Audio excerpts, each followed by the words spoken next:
2. La naturaleza del enemigo. Un rastro. La finalidad de los árboles. Los guerreros megarácnidos tenían 3 metros de altura y poseían 8 extremidades.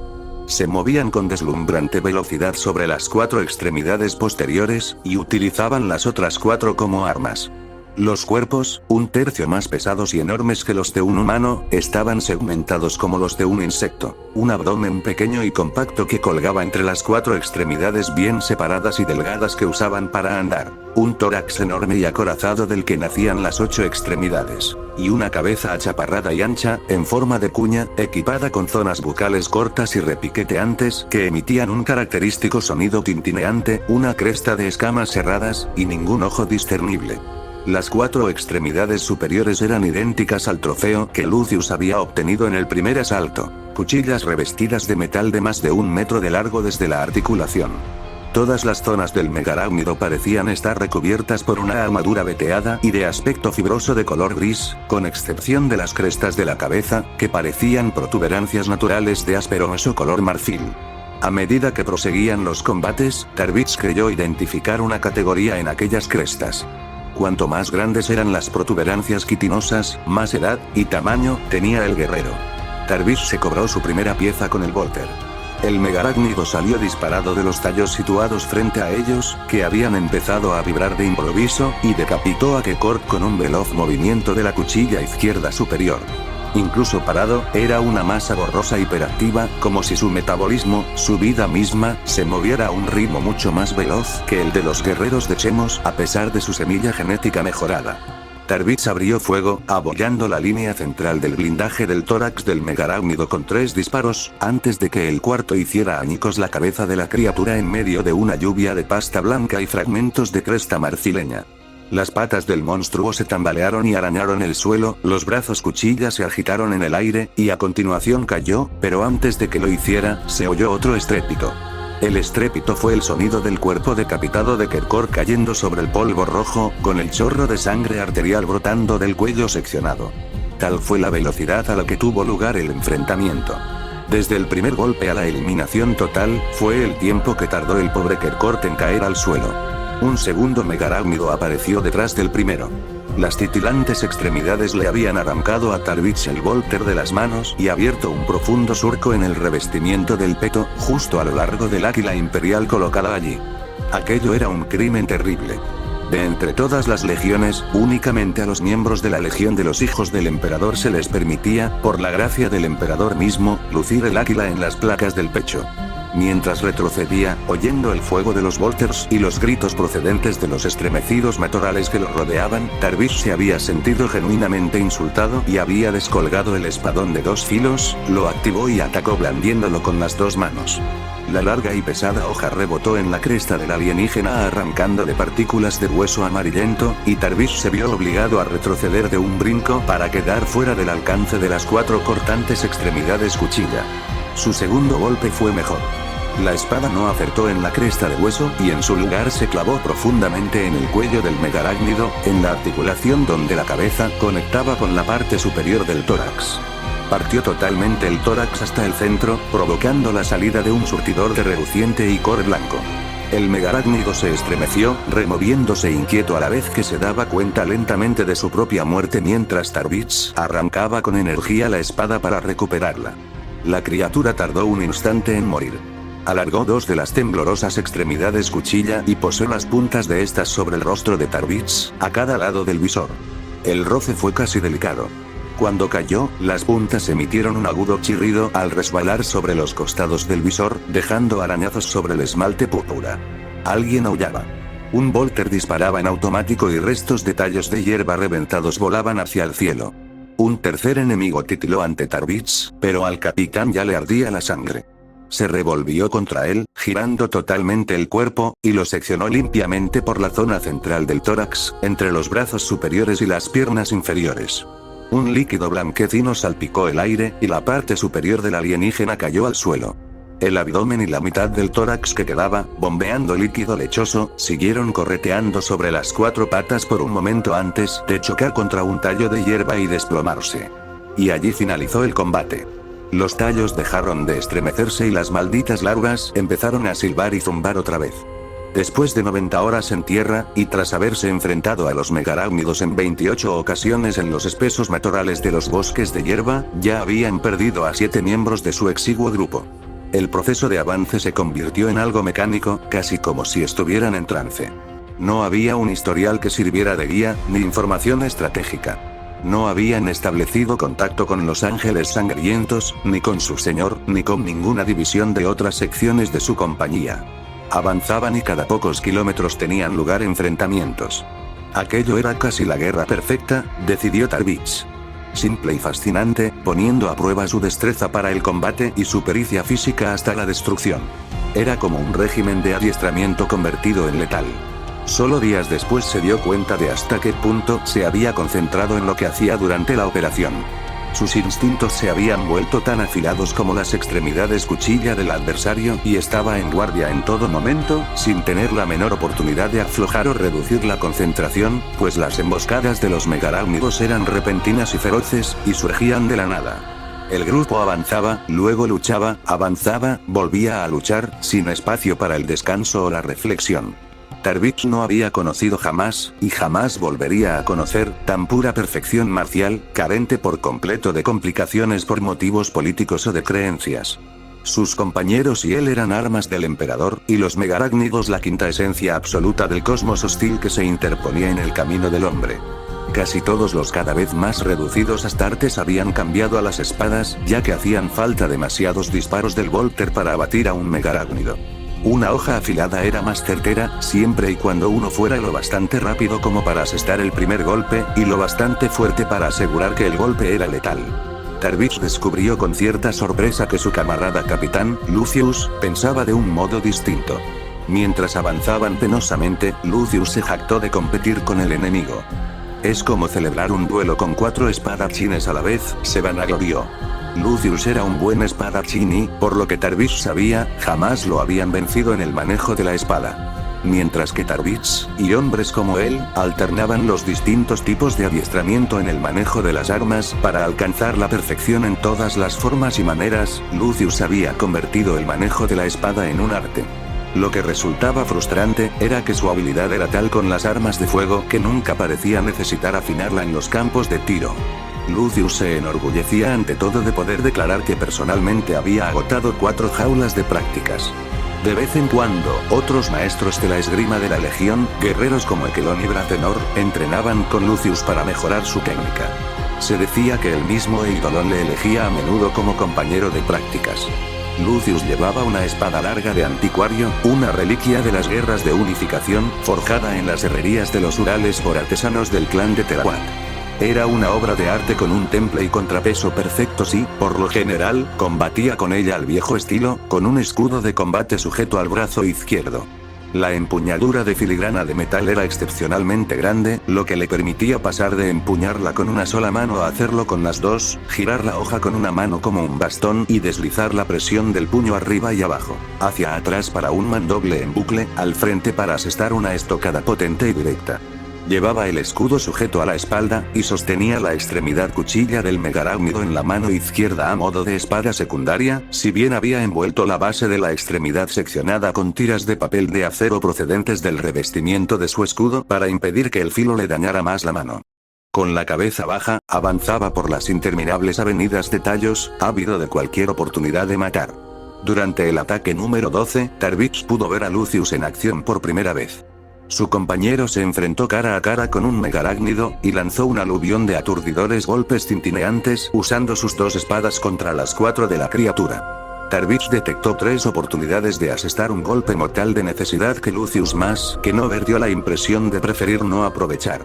Se divertía tanto que no quería que el juego finalizara demasiado pronto. Cogeremos a 1 o 2 con vida más tarde, dijo a Tarbich tras la pelea, sin un atisbo de ironía. Los encadenaré en las jaulas de prácticas. Serán útiles para entrenar. Son llenos, lo regañó Tarbich. Si quiero mejorar, necesito entrenar decentemente. Hacer ejercicios que me pongan a prueba. ¿Conoces a algún hombre que pueda ponerme en apuros? Son llenos, repitió Tarbich. A lo mejor es la voluntad del emperador, sugirió Lucius. Tal vez ha colocado estas cosas en el cosmos para mejorar nuestra destreza en el combate. Tarvis se enorgullecía de ni siquiera empezar a comprender cómo funcionaban las mentes de los xenos, pero también se sentía seguro de que el objetivo de los megarácnidos, si es que poseían algún objetivo superior e inenarrable, era algo más que dar a la humanidad un exigente compañero de instrucción. Se preguntó por un instante si tenían un idioma o una cultura que el género humano pudiera reconocer. ¿Arte? ¿Ciencia? ¿Emoción? ¿O estaban esas cosas tan perfecta y exóticamente adheridas a ellos como sus tecnologías, de modo que el hombre sería incapaz de diferenciarlas o identificarlas? ¿Los impulsaba alguna razón emocional a atacar a los miembros de la Legión de los Hijos del Emperador o respondían sencillamente a la violación de su territorio, igual que un montón de insectos a los que se hostiga con un palo? Se le ocurrió que los megarácnidos podrían estar atacándolos porque, para ellos, los humanos eran espantosos y xenos. Fue un pensamiento terrible. ¿Es que los megarácnidos podían ver la superioridad del diseño humano comparado con el suyo propio? ¿Tal vez combatían movidos por los celos? Lucius estaba atareado con su cantinela, explicando con fruición un nuevo refinamiento en el giro de muñeca que el combate con los megarácnidos le había enseñado. En aquellos momentos demostraba la técnica contra el tronco de un tallo. ¿Ves? Alza y gira. Alza y gira. El golpe desciende y entra. No serviría de nada contra un hombre, pero aquí es esencial. Creo que redactaré un tratado al respecto. Del movimiento debería llamarse Lucius, ¿no crees? ¿Qué tal suena eso? Magnífico, respondió Tarvis. Aquí hay algo. Exclamó una voz por el comunicador. Era Sakian. Corrieron hacia él. El guerrero había encontrado un repentino y sorprendente claro en el bosque de hierba.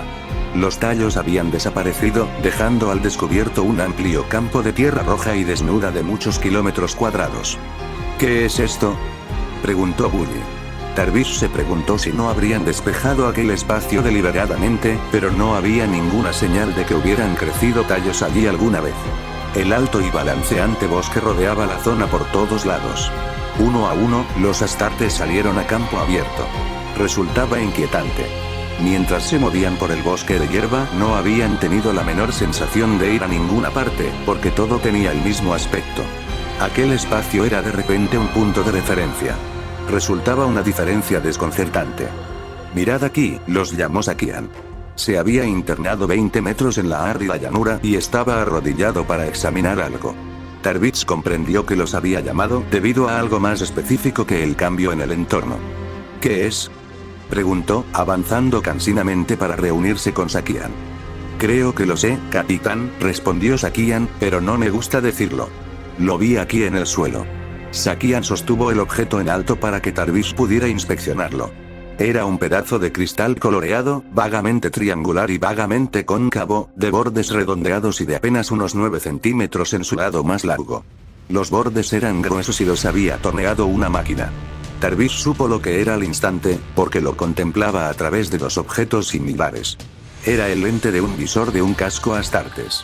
¿Qué clase de fuerza podía haberlo arrancado de su montura de ceramita? ¿Es lo que crees que es?, dijo a Sakian. Pero no de los nuestros. No, no lo creo. La forma es distinta. Esto es de un modelo tercero. ¿Los ángeles sangrientos, entonces? Sí, los ángeles sangrientos. La primera prueba física de que alguien había estado allí antes que ellos. Mirad por ahí. Ordenó Tarvis al resto. Buscad en la tierra. La tropa pasó 10 minutos buscando. No se descubrió nada más. Sobre sus cabezas, una tormenta escudo especialmente virulenta había empezado a acercarse, como atraída hacia ellos. Furiosas oleadas de relámpagos estriaron las espesas nubes. La luz se volvió amarilla, y las distorsiones de la tormenta gimieron y chirriaron interfiriendo sus comunicaciones. Aquí estamos al descubierto, masculló Bully. Regresemos al interior del bosque. Tarvis sonrió para sí. Bully hacía que sonara como si los matorrales de tallos fueran terreno seguro. Horquillas gigantescas de rayos, salvajes y con una fosforescencia de un color blanco amarillento, empezaron a descender abrasadoras hacia el terreno descubierto y a quemar el suelo entre estallidos. Aunque cada horquilla solo permanecía durante un nanosegundo, parecían sólidas y reales, como estructuras físicas y básicas, igual que árboles cubiertos de espinas tumbados patas arriba. Alcanzaron a 3 astartes, incluido Lucius. pero seguros en su armadura modelo cuarto, no hicieron caso de los terribles impactos explosivos y lanzaron carcajadas cuando unas réplicas eléctricas chisporrotearon como guirnaldas de alambre azul alrededor de sus armaduras durante unos pocos segundos. Bulle tiene razón, dijo Lucius, con la señal de su comunicador temporalmente dañada por la descarga que se disipaba de su traje. Quiero regresar al bosque. Quiero cazar. No he matado nada desde hace 20 minutos. Varios de los hombres de la zona rugieron su aprobación a la declaración intencionadamente beligerante de Lucius, e hicieron chocar los puños contra sus escudos. Tarbitz había estado intentando contactar con Lore y Dolon otra vez, o con cualquier otra persona, pero la tormenta seguía impidiéndoselo. Le inquietaba que los pocos de ellos que todavía quedaban pudieran separarse, pero la bravata de Lucius lo había enojado. Haz como creas conveniente, capitán. Yo quiero averiguar qué es eso, replicó a Lucius, malhumorado, y señaló con la mano. En el otro extremo de la zona despejada, unos 3 o 4 kilómetros más allá, podía distinguir grandes manchas blancas en los matorrales distantes. Más árboles, dijo Lucius. Sí, pero, vale, de acuerdo, concedió el otro. Quedaban ya solo 20 guerreros en el grupo que conducían Lucius y Tarbitz, y se desplegaron en una fila holgada y empezaron a cruzar la zona al descubierto. El claro, por lo menos, les daba tiempo para ver acercarse a cualquier megarágnido. La tormenta se tornó más violenta si cabe. 5 hombres más resultaron alcanzados, y uno de ellos, Ulzoras, fue incluso derribado. Vieron cráteres fundidos y cristalizados en el suelo allí donde los rayos habían entrado en contacto con la tierra con la fuerza de misiles de penetración. La tormenta escudo parecía presionar sobre ellos, como si se tratara de una cubierta en el cielo que presurizara el aire y los oprimiera en una tenaza atmosférica. Los megarágnidos aparecieron por parejas y en grupos de 3. Katz fue el primero en verlos, y dio el aviso. Las criaturas grises se movían incesantemente entrando y saliendo de los límites del bosque de tallos. Luego empezaron a emerger en masa y a avanzar por el terreno despejado en dirección al grupo de combate de los Astartes. Terra. Exclamó Lucius chasqueando la lengua. Ahora sí que tenemos una batalla. Había más de un centenar de aquellas criaturas. Sin dejar de emitir sus agudos chasquidos, los Xenos rodearon a los Astartes en un círculo de color gris que avanzaba como una riada, cerrándose más y más deprisa, convertidos en una masa borrosa de extremidades que correteaban. Formad un círculo, ordenó Tarbitz con serenidad. Bolters. Clavó su espadón en la tierra roja junto a él y descolgó su arma de fuego. Otros hicieron lo mismo. Tarbitz advirtió que Lucius mantenía empuñadas sus 2 espadas. La avalancha de megarágnidos engulló el suelo, y se cerró en un anillo concéntrico alrededor del círculo de los miembros de la Legión de los Hijos del Emperador. Preparaos, indicó Tarbitz. Lucius, con las espadas alzadas a los lados, no parecía tener ningún inconveniente en que Tarbitz tomara el mando de la acción. Oyeron el seco y febril tintineo que se iba acercando, y también el tamborileo de 400 patas veloces. Tarbitz hizo una seña a Bulle, que era el mejor tirador de la tropa. La orden es tuya, dijo. Gracias, señor. Bulle alzó su bolter y chilló. A 10 metros. Disparad hasta que os quedéis sin munición. Luego las espadas. Rugió Tarbitz. Cuando la cada vez más cerrada oleada de guerreros megarágnidos llegó a 10 metros y medio de distancia, Bulle aulló la orden de fuego y el firme círculo de Astartes disparó. Las armas emitieron un tremendo sonido retumbante, a pesar de la tormenta. Alrededor de ellos, las filas delanteras del enemigo se combaron y derrumbaron, algunos de ellos partiéndose en 2, otros estallando. Pedazos de espinoso metal gris como el zinc salieron disparados por los aires. Tal como Bulle había ordenado, los Astartes dispararon hasta que sus armas quedaron descargadas, y entonces alzaron las espadas a tiempo de enfrentarse al adversario que caía sobre ellos. Los megarágnidos se dispersaron alrededor como una ola rodeando una roca, y se oyó un confuso y multiplicado estrépito de impactos de metal contra metal en cuanto las espadas de los humanos y las de los alienígenas entrechocaron. Tarbitz vio como Lucius se abalanzaba al frente en el último minuto, blandiendo las espadas, para recibir de frente a la horda de megarágnidos, cercenando y lanzando machetazos. La batalla duró 3 minutos, pero por su intensidad debería haberse dilatado 1 hora o 2. 5 Astartes más murieron, y docenas de criaturas megarágnidas cayeron, destrozadas y desgarradas, sobre el suelo rojo. Al reflexionar más tarde sobre el enfrentamiento, Tarbitz descubrió que era incapaz de recordar un solo detalle de la pelea. Había arrojado su bolter al suelo y alzado el espadón, y a continuación todo se había convertido en una mancha de momentos desconcertantes. Se encontró allí de pie, con las extremidades doloridas por el esfuerzo, la espada y la armadura goteando una blanquecina sustancia fibrosa. Los megarácnidos retrocedían, desapareciendo con la misma rapidez con que habían avanzado. «Reagrupaos. Volved a cargar», se oyó gritar Tarvis. «Mira», gritó Katz, y Tarvis siguió su indicación. Había algo en el cielo, objetos que descendían en picado sobre sus cabezas. Los megarácnidos poseían más de una forma biológica. Las criaturas voladoras descendieron sobre largas alas vítreas que batían con tanta furia que no eran más que manchas borrosas parpadeantes que emitían un estridente repiqueteo. Los cuerpos eran de un negro brillante y los abdómenes mucho más anchos y largos que los de sus primos terrestres. Llevaban las delgadas patas negras dobladas bajo los cuerpos, como trenes de aterrizaje de hierro forjado. Los alados cladóceros cogieron hombres desde el aire, descendiendo violentamente para agarrar las figuras acorazadas en el abrazo engarfiado de sus oscuras extremidades. Los hombres se debatieron, forcejearon y dispararon sus armas, pero en unos segundos ya habían arrebatado a 4 o 5 astartes del suelo y se los llevaban hacia el tumultuoso cielo, retorciéndose y chillando. La cohesión del grupo se rompió. Los hombres se dispersaron, intentando evitar las criaturas que descendían en picado del cielo. Tarvis rugió pidiendo orden, pero sabía que era en vano. Se vio obligado a agacharse cuando una figura alada se precipitó hacia él emitiendo un continuo chasquido retumbante. Vislumbró una cresta en la cabeza con la forma de un siniestro gancho malévolo. Otra criatura pasó muy cerca. Las armas disparaban sin cesar.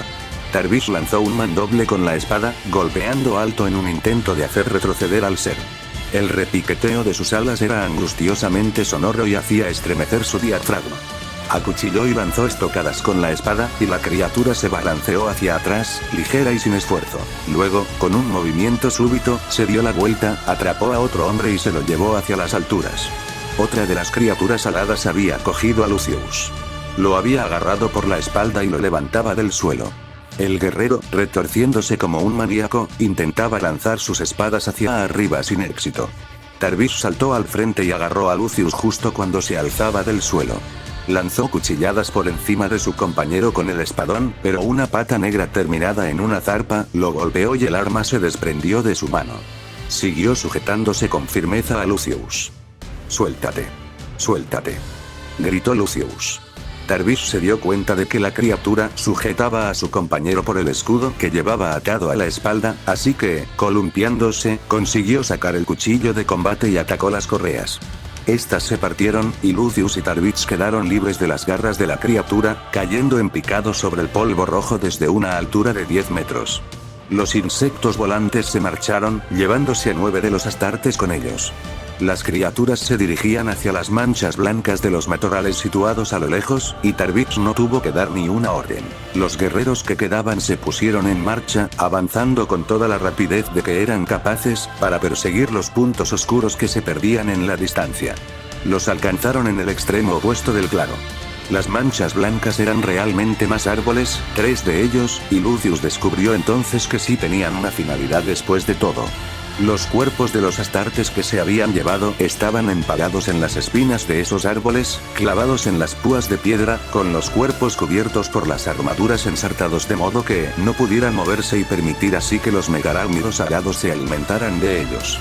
Las criaturas, con las alas en reposo, silenciosas y extendidas, largas y delgadas, sobresaliendo por detrás de sus cuerpos igual que barrotes de cristal de colores, se arrastraban por los árboles de piedra, royendo y mordiendo, usando las crestas curvas de las cabezas para partir las armaduras clavadas en las espinas y alcanzar la carne del interior. Tarvis y sus compañeros se detuvieron y lo contemplaron con angustiada consternación. De las blancas espinas goteaba sangre que luego discurría por los rechonchos troncos cacáreos. Sus hermanos no estaban solos entre las espinas. Otros cadáveres colgaban de allí, podridos y convertidos en huesos pelados y cartílagos resecos. Pedazos de placas rojas de armadura colgaban de los cuerpos consumidos o cubrían el suelo a los pies de los árboles. Por fin habían averiguado qué les había sucedido a los ángeles sangrientos.